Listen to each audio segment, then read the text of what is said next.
Hello, my name is Benjamin McKenna, and I'm a student at Claremont McKenna College.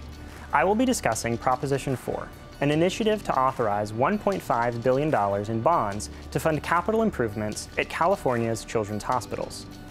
California's 8 private, nonprofit children's hospitals, as well as the children's programs at University of California medical centers and a number of other hospitals, focus on providing health care for children.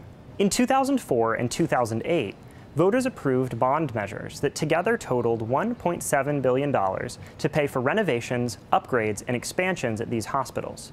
These funds are now running out, and the California Children's Hospital Association is seeking voter approval for $1.5 billion more in state bonds to fund further capital improvements. Proposition 4 would allocate just over $1 billion to 8 private, nonprofit children's hospitals, $270 million to 5 University of California general acute hospitals and clinics, and $150 million to other public and private hospitals that serve eligible children.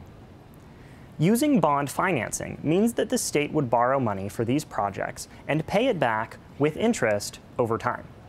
Proposition 4 would ultimately cost taxpayers about $2.9 billion, with payments averaging $80 million a year over 35 years. Like the earlier children's hospital bonds, Proposition 4 was proposed by the California Children's Hospital Association. The CCHA argues that Proposition 4 would help children's hospitals keep pace with new breakthroughs in medicine as demand for specialized pediatric care increases and partially compensate for low reimbursement rates from Medi-Cal, which prevent facilities from making needed investments.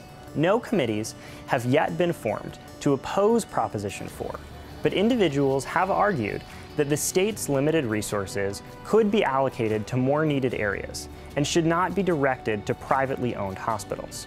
In summary, voting yes on Proposition 4 would authorize the state to issue $1.5 billion in bonds for children's hospitals in California. Voting no on Proposition 4 would prevent the state from issuing these bonds. For more information on Proposition 4, visit roseinstitute.org and these other sites.